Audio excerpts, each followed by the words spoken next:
Assalamualaikum. In second year zoology, today we are going to start our lecture number 10 of chapter number 3, that is coordination and control. Today we are going to start our new topic, that is animal behavior. So what is behavior? Behavior क्या है? Any action performed by any organism. किसी भी organism, कोई भी organism कोई action जो perform करता है उसको behavior कहते हैं. तो so we are talking about animal behavior. So any action which is performed by animal is called animal behavior. Animal behaviour include all the way animal interact with other members of their species. ठीक है ना, कैसे जो है कोई भी animal जो है जो कम्युनिटी है जो पॉपुलेशन है उसमें किसी दूसरे स्पीशीज के साथ कैसे इंटरेक्ट करता है, या जो सेम स्पीशीज़ है जो उसके साथ कैसे इंटरेक्ट करता है, यहाँ पे कोई और स्पीशीज़ है उसके साथ कैसे इंटरेक्ट करता है, या और इन्वायरमेंट में कैसे इंटरेक्ट करता है. तो ये सब जो है एनिमल बिहेवियर में इंक्लूड होता है. एनिमल बिहेवियर जो है द कॉन्सेप्ट जो है इसको कंसिडर किया जाता है कि एवरीथिंग एनिमल डू, हर वो चीज़ जो एनिमल्स करती है, everything that animal do including movement, जैसे कैसे वो मूव करते हैं, या उनकी एक्टिविटीज़, जो भी एक्टिविटीज़ है जो एनिमल्स करते हैं वो तमाम जो है एनिमल बिहेवियर में काउंट होगा. जिस तरह हर चीज़ को स्टडी करने के लिए कोई एक स्पेसिफिक ब्रांच होती है, इस तरह एनिमल बिहेवियर को स्टडी करने के लिए जो स्टडी करते हैं तो वो क्या है, इथोलॉजी. इथोलॉजी क्या है? Scientific and objective study of animal behaviour. अच्छा, जब भी एनिमल बिहेवियर स्टडी करते हैं तो मीन्स एनिमल के बारे में पहले स्टडी करते हैं, तो उसमें जो है कुछ चीज़ें आ जाती हैं. उसके जेनेटिक्स के बारे में स्टडी करना कि जो बिहेवियर कैसे आया, उससे जेनेटिक्स की तरफ से आया है, कैसे आया. उसकी फिजियोलॉजी के बारे में स्टडी करते हैं, और इकोलॉजी के बारे में स्टडी करते हैं, और इन्वायरमेंट के बारे में, और उसके साइकोलॉजी के बारे में भी स्टडी करते हैं. तो इन तमाम से स्टडी करने के लिए जो है कुछ और ब्रांचेस है जो कि इसी से इथोलॉजी से रिलेट करती है. वो क्या है? Genetic, physiology, ecology and psychology. इन सब के अंडर जो है फिर एक एनिमल बिहेवियर को स्टडी किया जाता है. Behaviour is based on feedback. ठीक है ना, फीडबैक पे बेस करता है, क्योंकि ये जो कोऑर्डिनेशन होती है इसमें कोऑर्डिनेशन होती है किसकी, नर्वस सिस्टम की और इफेक्टर ऑर्गन्स की जो कोऑर्डिनेशन होती है. जब भी कोई रिस्पांस मिलता है, जब भी कोई स्टिमुलस मिलता है बॉडी में एनिमल्स को, तो उसमें क्या होता है कि उसका रिस्पांस देने के लिए, बिहेवियर शो करने के लिए नर्वस सिस्टम और इफेक्टर जो है आपस में कोऑर्डिनेट करते हैं. ठीक है ना. While observing the wide variety of animal responses, ठीक है ना, इन सेम स्टिमुलस में या फिर डिफरेंट स्टिमुलस में, तो ये बात साइंटिस्ट ने ऑब्जर्व की कि जो एनिमल्स का रिस्पॉन्स है, जो बिहेवियर है, इसमें कहीं ना कहीं जो है ये जेनेटिक बेस है, इसमें जेनेटिक जीन्स इन्वॉल्व है. क्योंकि इसमें जो है क्यों हो रहा है ये, इसमें नर्वस सिस्टम और इफेक्टर ऑर्गन जो है वो इन्वॉल्व है. ठीक है ना. तो जेनेटिक बेस्ड ऑफ बिहेवियर जो है वर फाउंड बाय स्टीवन. उन्होंने क्या किया था कि स्टडी किया था कि फीडिंग प्रेफरेंस ऑफ कोस्टल, और मतलब उन्होंने स्नेक स्पीशीज पे जो है ये ऑब्जर्वेशन की थी कि उनके फीडिंग पे कि जैसे कोस्टल और इनलैंड पॉपुलेशन है कि वो डिफरेंट जगह पे जो है ये वेट कर रहे हैं, तो उनके खाने का जो जाहिर से जो कोस्टल पे वो अलग चीज़ें खाते हैं, ठीक है ना, फिश वगैरह को जो है एज अ फूड यूज़ कर रहे हैं, जो इनलैंड में है तो वो कुछ और चीज़ें जो है अपने एज अ फूड यूज़ कर रहे हैं. तो इसके बारे में स्टडी किया था. तो मतलब ये देखने के लिए कि इसमें कुछ ना कुछ जीन्स जो है इन्वॉल्व हैं जो एनिमल बिहेवियर अपना शो करते हैं. The concept of the genetic basis of behavior is very simple. बहुत ही simple concept है. However, one should keep in mind that many genes are in fact influenced by the environment. So behavior is identified into two types. दो तरह के behavior होते हैं. एक होते हैं innate behavior and the other one is learned behavior. Innate behavior. So what is innate behavior? Innate behavior is any behavior that occurs naturally in all members of species. जितनी भी species हैं उन तमाम members में innate behavior पाया जाता है, और ये naturally होता है. Means ये transfer होता है parent to offspring by the help of genes. ठीक है ना. innate behavior को जो है learn और practice करने की ज़रूरत नहीं होती, ये naturally ही organism में होता है. इसको instinctive behavior भी कहते हैं. क्यों? क्योंकि instinct is the ability of an animal to perform a behavior the first time it is exposed to the proper stimulus. क्योंकि जैसे ही ऑर्गेनिज्म को, एनिमल्स को कोई प्रॉपर जो है स्टिमुलस मिलता है तो वो ये बिहेवियर शो करते हैं. ठीक है ना. इनमें ये एबिलिटी होती है कि वो बिहेवियर शो करें.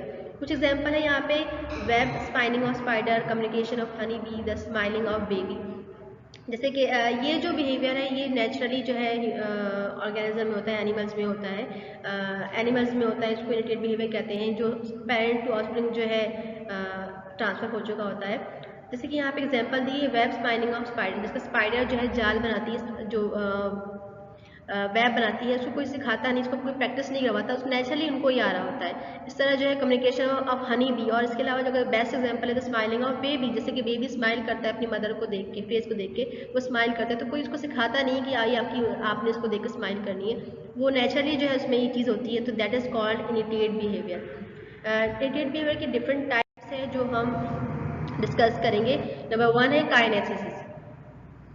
कुछ ऑर्गेनिज्म जो है शो करते हैं बिहेवियर किसमें, जिसमें वो चेंज करते हैं, अपनी मूवमेंट को चेंज करते हैं। मीन्स मूवमेंट फास्ट कर देंगे या स्लो कर देंगे in response to the stimulus. जब भी कोई स्टिमुलस शो होगा तो उसको रिस्पॉन्स करने के लिए क्या करेंगे, अपनी मूवमेंट को चेंज करेंगे, ठीक है ना। इसके हाई टेम्परेचर और टेस्टी फूड, जैसे कि अगर कोई जो एनिमल है कोई मूव कर रहा है, वो जगह बहुत गर्म हो रही है, तो वो वहाँ से जल्दी जल्दी मूव करने की कोशिश करेगा, तो ये मूवमेंट चेंज कर रहा है, ठीक है ना। इस तरह अगर टेस्टी फूड किसी एनिमल को उसके जो है स्टिमुलस नजर आ जाए कि कोई टेस्टी फूड पड़ा हुआ है, तो वो क्या करेगा कि वो अपनी मूवमेंट को फास्ट कर देगा ताकि जल्द से जाके उस टेस्टी फूड को ले सके। In kinesis an organism change its movement in non directional way. इसमें क्या करता है कि ऑर्गेनिज्म जो है अपनी मूवमेंट को चेंज करता है नॉन डायरेक्शनल वे। नॉन डायरेक्शनल वे में कोई डायरेक्शन नहीं होती, नॉन डायरेक्शनल वे में जो है चेंज करता है। फॉर एग्जांपल स्पीडिंग अप और slowing down in response to clue. वो सिर्फ जो है स्पीड अप होता है या स्पीड डाउन होता है सिर्फ क्लू, जैसे कोई उसको क्लू नजर आएगा तो वो स्पीड अप होगा या स्पीड डाउन होगा। यहाँ पे एग्जाम्पल दी गई है वुड लाइस। वुड लाइस जो है एक इंसेक्ट है, तो उसको जो है मॉइस्ट जो प्लेसेस है उसमें जो है क्या उसको मतलब वो इनहिबिट करता है। तो जैसे ही टेम्परेचर हाई कहीं होगा, मतलब गर्मी वगैरह होगी, तो वो क्या करेगा कि वहाँ से जो है फास्ट मूव करना स्टार्ट करेगा, क्योंकि उसको मॉइस्ट जगह पसंद। तो वो ड्राई जो जगह होगी उससे मूव फास्ट करेगा, और जो जो जैसी उसकी जो पसंदीदा जगह होगी जो मॉइस्ट होगी, तो उसकी नमी होगी, तो वहाँ पे वो स्लो स्लो मूव करेगा, यहाँ पे स्टॉप हो जाएगा। तो ये जो होता है काइनेसिस होता है, मीन्स अपनी मूवमेंट को चेंज करना, ठीक है ना। और ये जो है from parent to offspring transfer होता है। देन नंबर 2 है टैक्सिस। टैक्सिस भी काइनेसिस की तरह है। इसमें ऑर्गेनिज्म क्या करता है कि taxis is a form of movement behaviour that involve movement toward और अवे फ्रॉम द स्टिमुलस, ठीक है ना। इसमें क्या होता है कि डायरेक्शन को यूज करते हुए मूव करता है। मीन्स जैसे कि this movement can be response to light. जैसे कुछ ऑर्गेनिज्म होते हैं वो लाइट की तरफ, जैसी लाइट जो स्टिमुलस आता है तो उसका रिस्पॉन्स करते हैं, और कुछ जो इसको बोलते हैं फोटोटैक्सिस। कुछ होते हैं केमिकल सिग्नल की तरफ जो है रिस्पॉन्स करते, दैट इज कॉल्ड कीमोटैक्सिस। और ग्रेविटी की तरफ जो रिस्पॉन्स करते that is called geotaxis. Okay, it can be directed toward positive. जैसे अगर ये स्टिमुलस की तरफ डायरेक्ट कर रहे हैं, मतलब वहाँ तक उस तरफ जा रहे हैं, तो उसको बोलेंगे पॉजिटिव। और अगर स्टिमुलस से अवे मूव कर रहे हैं तो उसको बोलेंगे नेगेटिव, ठीक है ना। इसमें एग्जांपल दी गई, जैसे वुड लाइट्स की हमने पहले भी एग्जांपल ली थी कि वुड लाइट जो है शो करता है नेगेटिव फोटोटैक्सिस। वो जो है लाइट को नेगेटिव टैक्सिस दिखाएगा, नेगेटिव रिस्पॉन्स दिखाएगा, इसको बोलेंगे फोटोटैक्सिस। मीन्स लाइट की जहाँ ज़्यादा लाइट होगी तो वहाँ पे जो है वो ज़्यादा उसके लिए जो है फेवरेबल कंडीशन वो नहीं होगी, तो वो तेज़ी से मूव करेगा। क्यों, उससे दूर जाएगा, लाइट से दूर जाएगा। क्यों जाएगा दूर, क्योंकि जैसे कि उसको मॉइस्ट जगह पसंद है, तो अगर सनलाइट ज़्यादा होगी कहीं पे, तो जाहिर सी बात जब सनलाइट होगी तो वो जगह ड्राई हो जाएगी, वो मॉइस्ट नहीं रहेगी, तो इसलिए जो है उसको लाइट जो है पसंद नहीं होती। जैसे ही उसको वो लाइट से दूर भागने की कोशिश करेगा, तो इसलिए इसको बोलेंगे फोटोटैक्सिस, ठीक है ना। Means they will move away from the light source, ठीक है ना। लाइट सोर्स से वो दूर जाएगा, नेगेटिव शो करेगा, नेगेटिव रिस्पॉन्स शो करेगा। और this behaviour may be helpful because would lights required a moist environment and a sunny light spot is more likely to be warm and dry। वही बात हो गई कि ये क्यों ऐसा करेगा, लाइट से दूर जाएगा, क्योंकि जहाँ पे लाइट होगी तो वो मॉइस्ट इन्वायरमेंट को जो है ड्राई जो है उससे हो सकता है। तो इसलिए जो है वो ऐसी जगह पे जाएगा जहाँ पे लाइट की कमी होगी, तो वहाँ पे जो है ये जो है इसलिए पॉजिटिव रिस्पॉन्स दिखाएगा मॉइस्ट इन्वायरमेंट की तरफ, और नेगेटिव रिस्पॉन्स दिखाएगा किसकी तरफ, लाइट की तरफ। ये है वुड लाइस, ठीक है ना, इंसेक्ट। ओके, देन हमारे पास रिफ्लेक्सेस। रिफ्लेक्सेस हम पहले भी स्टडी कर चुके हैं। Reflexes is any action an involuntary and rapid response to stimulus. कोई भी इनवॉलेंट्री मीन्स जो हमारे इख्तियार में ना हो, हमारे कंट्रोल में ना हो वो कोई एक्शन, और रैपिड अचानक से रिस्पॉन्स देना किसी भी स्टिमुलस को, ठीक है ना, या कोई भी फ्लू, ठीक है ना। It is the movement of the body part, जैसे कि कोई भी बॉडी पार्ट का मूवमेंट, जैसे कि हमने नी जर्क एग्जांपल दी थी, blinking of I, withdraw of hand from a hot object. जैसे कि ब्लिंकिंग ऑफ आई, कोई भी आपकी तरफ, आप फेस की तरफ कोई भी चीज़ फेंकेगा तो आप फौरन से अपनी आइज़ सबसे पहले ब्लिंक करेंगे। अगर आप नहीं भी करना चाहें तब भी आपकी आइज़ जो है ब्लिंक होगी, क्योंकि ये इनवॉलेंट्री है। तो ये भी जो है इसमें आता है, इनिएट बिहेवियर में आता है, मीन्स ये हमारा नेचुरली जो है हमारे बॉडी में होता है, हम सीखते नहीं हैं किससे। इस तरह कोई भी जब गर्म चीज़ होती है उसको हम अगर टच करेंगे तो फ़ौरन से हम अपना हाथ जो है हटा देंगे। ये भी जो है हमारे मतलब जो है हमें पहले से, चाहे छोटा बच्चा भी क्यों ना हो, अगर उसको कोई गर्म चीज़ देंगे तो हाथ रखें तो फ़ौरन से उसको अपने हाथ को जो है विड्रॉ कर देगा। तो ये भी इनिएट बिहेवियर में काउंट होता है। These are stereotypes, short-lived, rapid response mediated by nervous system. ये nervous system से कंट्रोल, nervous system हमारा करवा होता है रिफ्लेक्सेस, और जो है ये शॉर्ट लाइव होता है, मतलब बहुत रैपिड होता है, अचानक से होता है, ठीक है ना। Question number 4 is fix action pattern, FAP, ठीक है ना। This kind of behaviour is stereotype, ठीक है ना, इनिएट बिहेवियर है। इसमें क्या होता है कि कोई भी जब एक्सटर्नल स्टिमुलस होता है, जिसको बोलते हैं साइन स्टिमुलस और रिलीजर, मतलब तो वो जैसे ही शो होगा तो जो ये बिहेव जो है, ये वो ऑर्गेनिज्म जो है अपना फिक्स एक्शन पैटर्न जो है बिहेवियर जो है शो करेगा। इसमें क्या होता है कि इसमें एग्जांपल दी गई है, एक्सपेरिमेंट किया गया कि एक फिश ली गई, ठीक है ना। कौन सी fish? Male 3 spine stickleback fish, ठीक है ना। ये फिश जो है इसको ये जो फिश होती है इसको जब रखा गया कहीं पे तो उसके साथ किसी और मेल फिश को जब वहाँ डाला गया तो क्या करता है, ये फिश क्या करती है कि ये अटैक करती है दूसरे मेल्स को to enter into their area. अपने एरिया में एंटर होने से जो है उस मेल को जो है ये जैसे कोई और मेल जो है वहाँ एंटर होगा तो उस पर ये अटैक करेगी, ठीक है ना। It was found that the releaser of the attack is the red belly of the intruder. Intruder means जो वहाँ पे जो दूसरा मेल आ रहा है, और रिलीजर क्या है? रिलीजर जो है जो जिस मेल फिश की बात हो रही है, ठीक है ना, जो इस फिश की बात हो रही है। अच्छा, क्या किया गया कि एक जो है टैंक लिया गया, टैंक में क्या किया कि इस फिश को जो है डाल दिया गया। जैसे ही इसमें कुछ एक फिश डाली गई, अच्छा जो यहाँ पे बात हो रही है फिश की, तो उस फिश की ना रेड बेली, जैसे रेड बेली होती है तो मेल की जो रेड बेली जो है थी, तो उसको जब डाला गया तो उसने अटैक किया उसके ऊपर। फिर क्या हुआ कि दूसरे कुछ फिशेस डाली गई जो डिफरेंट मतलब जो प्लास्टिक से बनी हुई जो टॉयज़ होती हैं वो डाली गई, तो उसने उस पर अटैक नहीं किया। फिर दोबारा से जो है कुछ ऐसी टॉयज़ जिसकी रेड नीचे जो बेली थी वो रेड थी, वो जब डाली गई तो दोबारा से उसने अटैक किया। इससे जो है ये साबित हुआ कि ये जो है चाहे इसको जो इसने जो अपनी पहचान रखी है कि जो रेड बेली वाले हैं उनको जो इसने अलाउ नहीं करना अपने एरिया में, तो जो रेड बेली वाली फिशेस है तो चाहे वो जैसे भी फिश हो उसकी रेड बेली होती समझ लीजिए ये वही है जिसको इंट्रूगर की बात जो हो रही है, तो उसने जो है उसको उस पर अटैक करना है, उसको वहाँ पे अंदर आने नहीं देना। तो ये है फिक्स एक्शन पैटर्न, मतलब एक फिक्स हुआ है इसके माइंड में कि मुझे जो है ना इस वाले फिश को जो है अपने एरिया में आने नहीं देना, ठीक है ना। That is called fix action pattern. Then हमारे पास सेकेंड जो बिहेवियर है learn behaviour. So what is learn behaviour? Learn behaviour is one that is an organism develop as a result of experience. Learn behaviour वो होता है जो कि organism develop होता है, कि उसके में डेवलप होता है अपने एक्सपीरियंस से, जो वो सीखता है अपनी लाइफ में। ऐसी बहुत सारी चीज़ होती है जो हमें पहले नहीं आ रही थी, हम फिर उसके बाद सीखते हैं, तो वो जो बिहेवियर होता है that is called learn behaviour.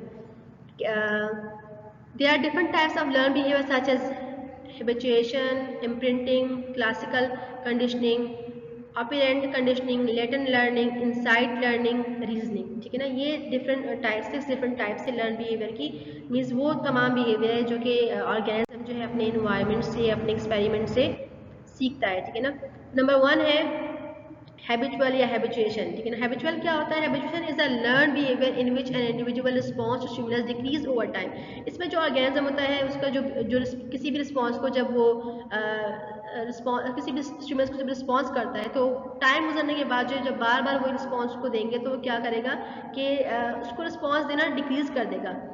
क्यों? क्योंकि basically they get use something and no longer response to it. फिर क्या करेगा कि वो उसको रिस्पॉन्स देना कम कर देगा। मीन्स अगर यहाँ पे एग्जांपल जो है हमने टर्टल की ली है कि टर्टल जो है, जैसे कि टर्टल को अगर कोई टच करेगा, कोई अभी ह्यूमन टच करेगा, तो वो एकदम से क्या करता है कि अपना रिस्पॉन्स, ये स्टिमुलस है, वो क्या करेगा कि एकदम से अपना जो उसका हेड है उसको अपनी बॉडी के अंदर कवर कर देगा, डर के हमारे कि ये कुछ मुझे नुकसान दे रहे हैं। लेकिन जब बार बार एकदम ही आप एक शख्स को टच करेगा बार बार, तो अब वो समझ जाएगा कि इस तरह से तो मुझे ना कोई बेनिफिट है, ना ही कोई जो है नुकसान है, मतलब इससे मुझे कोई नुकसान नहीं हो रहा, तो मेरे लिए खतरा नहीं है। तो क्या करेगा, इस रिस्पॉन्स पे जब बार बार होता रहेगा तो वो इसका हैबिचुअल हो जाएगा। मीन्स अब उसको जो है उस रिस्पॉन्स से कुछ स्टिमुलस से कुछ फर्क नहीं पड़ेगा, तो वो फिर दोबारा से क्या करेगा, अपना हेड को बाहर रखेगा, अंदर नहीं करेगा, ठीक है ना। इस तरह जो है दूसरी एग्जाम्पल है कि एन अब्यूज कैट जो है, अगर हम किसी ऐसी कैट की एग्जाम्पल है कि कोई ऐसी कैट जो बाहर होती है, उसको जो है और बिल्लियाँ वगैरह या कुत्ते या लोग जो है उसको मारते हैं, तो उसको जब कोई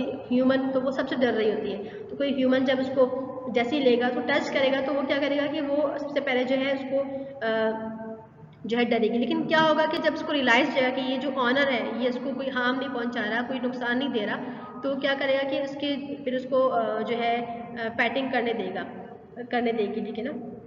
ये हैबिचुअल जो है बिहेवियर में आता है। इसके अलावा जो है लर्निंग में आता है। अच्छा, इसके अलावा जो है अगर एग्जांपल हम लेके, अगर हम कहीं शिफ्ट होते हैं तो वहाँ पे बहुत शोर हो, गाड़ियों वगैरह का बहुत शोर हो, तो शुरू में तो हमें नींद नहीं आ रही होती, लेकिन फिर उसके बाद हम उसके हैबिचुअल हो जाते हैं, तो फिर हम जो है इसको जो है ना रिस्पॉन्स नहीं करते, हमें नींद भी आने लगती है। इसकी बेस्ट एग्जाम्पल एक और भी, जब रोड के ऊपर आपने देखा होगा कि कुछ जो परिंदे होते हैं, जो पिजन वगैरह होते हैं, तो वहाँ पे दाना पड़ा होता है, तो वो आके वहाँ पे जो है दाना खा रहे होते हैं। अब साइड से गाड़ियाँ गुजर रही, तो कुछ भी गुजर रहा था, उनको फ़र्क नहीं पड़ता, क्योंकि वो हैबिचुअल हो चुके होते हैं इन गाड़ियों की आवाज़ सुन के। ये जो कार्स जा रहे हैं, ये जो बसेस जा रही हैं, वो सब शोर हो रहा है, तो उनको पता है कि ये अपना ही काम कर रहे हैं, हमें कोई जो है हार्म नहीं पहुंचा रहे, तो वो जो है हैबिचुअल हो गए हैं, तो अब उसको रिस्पॉन्स नहीं करते, उस चेंज को रिस्पॉन्स नहीं कर रहे, ठीक है ना। तो ये होता है habituation. So the number 2 is imprinting. This occurs during very early age in the life of birds and mammals. This period is called sensitive period. अच्छा, ये जो है mammals और bird के early stage में होता है, और क्या होता है कि इस पीरियड को सेंसिटिव पीरियड भी कहते हैं, और इसके अलावा इसको पेरेंटल इम्प्रिंटिंग भी कहते हैं। यहाँ हम डक की एग्जाम्पल लेंगे, ठीक है ना। A newly hatched or newborn animal is able to recognize its own parent from among other individual of the same species. जो न्यूली बॉर्न जो ऑर्गेनिज्म होते हैं, कोई भी ऑर्गेनिज्म जो न्यूली बॉर्न होते हैं, वो अपनी मदर को रिकॉग्नाइज करते हैं, कर सकते हैं, ठीक है ना, करते हैं, ठीक है ना, जैसे उसको फॉलो कर रहे होते हैं, ठीक है ना। चाहे जितनी भी सेम स्पीशीज जो है उसी वहीं पे होती है, जैसे कि अगर डक की एग्जाम्पल, तो डक के जो छोटे बच्चे होते हैं, जैसे ही बॉर्न होते हैं, तो अपनी मदर को फॉलो कर रहे होते हैं, चाहे कितनी भी और डक वहाँ पे हो, लेकिन वो फॉलो अपनी मदर को ही कर रहे होते हैं, ठीक है ना। ये क्यों होता है कि ये जो है ये इम्प्रिंटिंग की वजह से होता है। तो एक साइंटिस्ट थे, उन्होंने एक्सपेरिमेंट किया कि उन्होंने ये कहा कि जैसे जो डकलेस होते हैं, जो डक के बच्चे होते हैं, वो क्या करते हैं, जैसे ही वो बॉर्न होते हैं, तो एक लार्ज मूविंग ऑब्जेक्ट को जो है वो अपने सामने देखते हैं, तो फिर उसको वो फॉलो करते हैं, जैसे जो यूजुअली उनकी मदर ही होती है। तो उन्होंने क्या किया कि उन्होंने डक की मदर की जगह पे क्या किया कि अपना शूज़ रखा। जब शूज़ रखा, तो अब वो सारे जो जैसी बर्थ हुई, तो फिर उन्होंने सबसे पहले जब शूज़ को देखा, तो क्या किया कि शूज़ को फॉलो करना शुरू कर दिया उन्होंने। तो उनको ये बात पता चली कि ये जो है इम्प्रिंटिंग है, और ये जैसी ही इसीलिए जो है जो सबसे पहले जो जिसको देखते हैं तो उसी को फॉलो करते हैं, तो इसलिए इसको इम्प्रिंटिंग का नाम दिया गया है, ठीक है ना। This process help to ensure that the young will not become separate from their parent even among a large flocks or herd of similar animals. इस पास ये प्रोसेस जो है हेल्प करता है जो स्मॉल यंग वन है, ठीक है ना, इनको कि अपनी पेरेंट्स को पहचाने, इवन अगर बहुत ज़्यादा जो है फ्लॉक मीन्स बहुत ज़्यादा परिंदों का ग्रुप हो या फिर एनिमल्स का ग्रुप भी हो, तभी वो अपने मदर को पहचानते हैं, ठीक है ना। ये इम्प्रिंटिंग की वजह से होता है। देन है classic condition. Classic condition or situation condition, an animal learn to give response to irrelevant stimulus. यहाँ पे क्या करता है कि एनिमल जो है किसी irrelevant stimulus को रिस्पॉन्स करना स्टार्ट कर देता है। It is associated with reward और पनिशमेंट, ठीक है ना।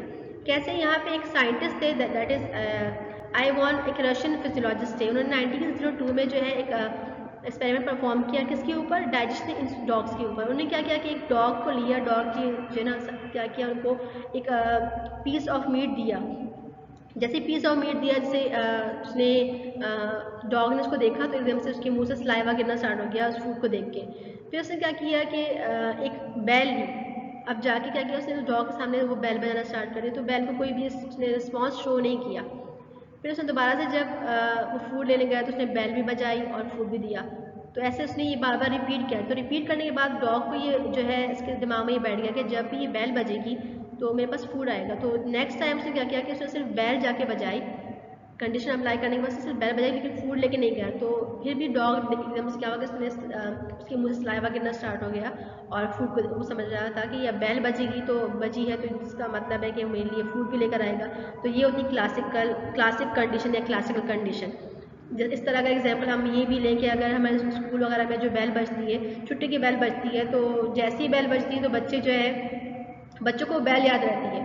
तो ये जैसे यहाँ पे भी ये यहाँ पे जो बैल है ये रिवेलेंट स्टिमुलस है, मतलब बैल से कुछ लेना देना नहीं है, लेकिन उसने बस ये दिमाग में बिठा लिया कि जो बैल बजेगी तो मुझे फूड आएगा। तो इस तरह जैसे हम बच्चों की एग्जाम्पल ले रहे हैं कि जो बच्चे होते हैं, स्टूडेंट होते हैं, तो वो जैसे ही बैल बजती है तो वो समझ जाते हैं कि अब छुट्टी हो गई या पीरियड ओवर हो गया है, चाहे वो टाइम हो गया हो या ना हो, लेकिन जैसे ही वो बैल वो जो है सुनते हैं तो वो बोलते हैं कि पीरियड ओवर हो गया, यहाँ पे छुट्टी हो गई है। तो ये रिवेलेंट स्टिमुलस है, ठीक है ना।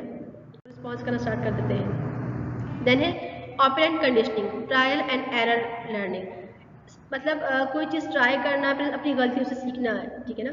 In this kind of learning an animal learn, ठीक है ना, सीखता है किसी भी बिहेवियर से अपने जो है ना कुछ सीखने को बोलते हैं कि मतलब कुछ ट्राई करना या फिर एरर कुछ आ जाए तो उससे अपनी गलतियों से सीखना, रिसीव करने के लिए अवार्ड या पनिशमेंट, ठीक है ना। एक अमेरिकन साइकोलॉजिस्ट है B.F. स्किनर, उन्होंने क्या किया, एक उन्होंने बॉक्स जो है स्कैनर बॉक्स जो है क्या किया, डेवलप किया, और उसमें जो है उन्होंने एक साइड पर लिवर लगा दिया और ऊपर जो है कुछ फूड रख दिया, कुछ दाना वाना रख दिया। जैसे फॉर एग्जांपल यहाँ पे उन्होंने एक जो है पिंजरा लिया, ऊपर यहाँ पे उसने फूड रखा और इससे जो यहाँ पे एक लिवर लगाया यहाँ पे और रस्सी गई। अब जैसे इस लिवर को प्रेस करेंगे तो यहाँ से जो दाना है ये नीचे, फूड जो है नीचे गिरेगा। यहाँ पे बर्ड्स को बंद कर दिया। अब बर्ड्स क्या करते हैं, बर्ड्स जो है पिंजरे के अंदर इधर उधर भागते रहते हैं, तो उन्होंने बाय मिस्टेक जो है यहाँ पे अगर से इसको प्रेस किया तो इधर से दाना निकला। फिर एक दफ़ा हुआ, दो दफ़ा हुआ, ऐसे करते करते जब बहुत दफ़ा हुआ तो अब बर्ड्स ने क्या किया कि उसको उन्होंने ये उनसे बाय मिस्टेक जो है ये हुआ, ठीक है ना। अब बहुत ट्रायल के बाद जो आपके दिमाग में ये बैठ गया कि अब जब भी हम इस लीवर को प्रेस करेंगे हमारे लिए ऊपर से दाना या फूड गिरेगा। तो जब भी अब वो पिजन या जो भी बर्ड्स वगैरह है जब उनको भूख होगी तो वो इस लीवर को प्रेस करने लगते हैं ताकि दाना ऊपर से गिरे। तो ये क्या है, ये ऑपरेंट कंडीशनिंग है। देन हमारे पास latent learning. So what is latent learning? The ability of rats, अगर हम रैट्स की बात करें, to find their way in underground tunnel in is very remarkable. कि जो माउस होते हैं वो अंदर से उन्होंने क्या होता है अंडरग्राउंड में टनल बनाया होता है और उसमें जो है आराम से अपना रास्ता ढूंढ लेते हैं। तो इसमें अगर किसी रैट को हम किसी पजल में रख दें, ठीक है ना, जैसे एक पजल इसमें रख दें, तो it will observe that using its natural ability, अपनी नेचुरल एबिलिटी को यूज़ करते हुए क्या करेगा, ये इस पजल से कहीं ना कहीं जाके मूव कर लेगा, चाहे यहाँ पे कोई फूड रखा हो या ना रखा हो, ठीक है ना। फूड कोई रिवॉर्ड, मतलब फूड की बात हो रही है, पनिशमेंट की मतलब किसी, जैसे अगर कोई उसको वहाँ जाके कुछ जैसे वो माउस कैचर होता है यहाँ वो रख दे, तो अगर उसको वो ना भी हो तब भी क्या करेगा, तो अपना रास्ता ये खुद ढूंढ लेगा यहाँ से। ये क्यों हो रहा है, इनकी नेचुरल एबिलिटी से। That is called Layton learning, ठीक है ना। लेकिन अगर फिर हम दोबारा वहीं पे जो है ये सीखता है, मतलब ठीक है ना, ये अपनी लाइफ एक्सपीरियंस से ये सीखता है। यहाँ पे कभी इधर मूव करेगा उधर मूव करेगा, एंड में जाके यहाँ पहुँच जाएगा। फिर अगर यहाँ कोई फूड रख देंगे तो क्या होगा कि वो फिर भी जो है उसी रास्ते से जाएगा, लेकिन क्या होगा कि थोड़ा फास्ट जो है वो मूव करेगा, क्योंकि अब जो है सेकंड टाइम जा रहा है तो उसको रास्ते जो है वो याद हो रहे हैं, ठीक है ना। The rat very soon find its way out of the maze without being rewarded at the end of the maze. Okay. So this type of learning which is not associated with a particular stimulus, मतलब यहाँ पे कोई particular stimulus नहीं है, लेकिन फिर भी वो जो है move कर रहा है। तो and it is normally rewarded or punished, but it is utilized in different situation at a later time is called latent learning. ये latent learning है कि जैसे कि कुछ खास स्टिमुलस, पर्टिकुलर स्टिमुलस यहाँ पे नहीं है, लेकिन फिर भी माउस जो है अपनी नेचुरल एबिलिटी यूज करते हुए जो है अपना रास्ता तलाश कर लेता है। That is called latent learning. Then हमारे पास insight learning. Solving problem without any trial और error learning is called insight learning, ठीक है ना। It is the most developed form of the learning behaviour, ठीक है ना। अच्छा, ये कौन सी लर्निंग, मतलब किसी भी प्रॉब्लम को सॉल्व करना किसी ट्रायल और एरर के बगैर, ठीक है ना। इसमें क्या हुआ कि एक साइंटिस्ट थे, उन्होंने एक एक्सपेरिमेंट किया कि उन्होंने चिंपैंजी के ऊपर जो एक्सपेरिमेंट किया, उसको एक रूम में बंद किया और वहाँ पे कुछ जो है ना उन्होंने जो बनानास थे ऊपर जो है हैंग किए और फिर हाइट पे हैंग किए। अब साथ में उन्होंने बॉक्स भी रख दिए।